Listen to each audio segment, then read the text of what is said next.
Jadi sakitnya tuh di sini. Jika ternyata si dia ini bisa pasangan, teman baik, calon pasangan, kerabat kita, atau rekan kerja kita. Si dia ini tidak berespon sesuai dengan bayangan kita. Sebel banget kan? Nah, halo sahabat Meliora, apa kabarnya Anda semua? Jumpa lagi dengan saya, Henny Wirawan, dalam acara Bincang Meliora. Kali ini saya akan mengajak Anda untuk menyikapi kekecewaan. Ada satu pertanyaan yang paling penting barangkali. Mengapa kita kecewa? Biasanya kita kecewa karena kita memiliki ekspektasi. Dengan kata lain, dugaan atau harapan tentang sesuatu atau seseorang yang berhubungan dengan kita. Pertanyaan lain barangkali begini, apakah salah memiliki harapan? Tentunya tidak. Namun disadari atau tidak, makin besar harapan kita, makin besar juga rasa kecewa kita jika harapan itu tidak sesuai dengan kenyataan, ya kan? Betapa tidak, kita kan sudah menginvestasikan waktu, tenaga, perhatian, dan juga mungkin uang.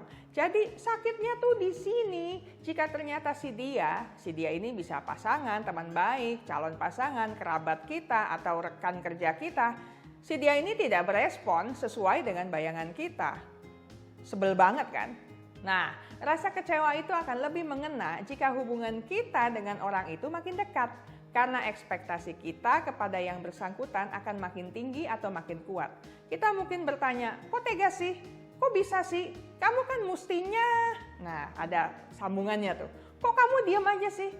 Kita tidak akan bertanya sampai sebegitunya jika yang mengganggu kita adalah orang yang tidak kita kenal.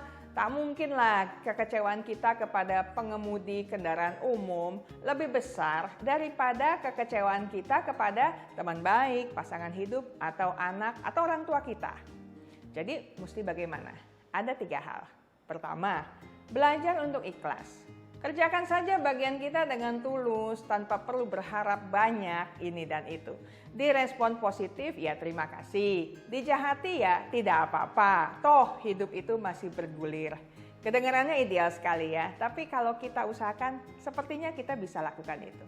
Kedua, fokus pada yang bisa dikerjakan saja dulu. Balasan untuk pengkhianatan atau kecurangan atau kejahatan senantiasa ada waktunya. Namun itu bukan urusan kita. Yang penting kita kerja dengan benar, jujur, bersih, dan berkomitmen tinggi.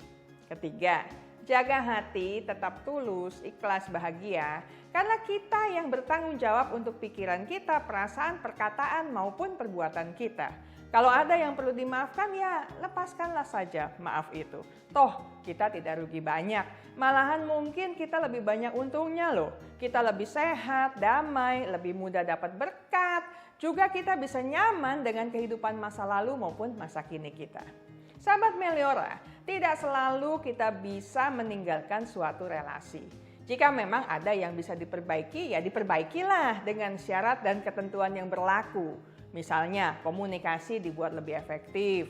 Namun, jika memang harus berpisah jalan, tentu tidak perlu hingga berpanas hati, mendendam, atau luka batin berkepanjangan. Walaupun tidak sejalan kan, kita tidak perlu melepaskan panah berapi, tendangan tanpa bayangan, atau fitnah tak berkesudahan. Ya kan? Jadi, mari hidup dalam ketulusan dan keikhlasan. Kecewa itu wajar, namanya juga masih manusia, masih ada rasa. Namun jangan sampai berlarut-larut, rusak badan kita nantinya. Sekian dari saya, sampai jumpa dalam Bincang Meliora selanjutnya. Salam Meliora.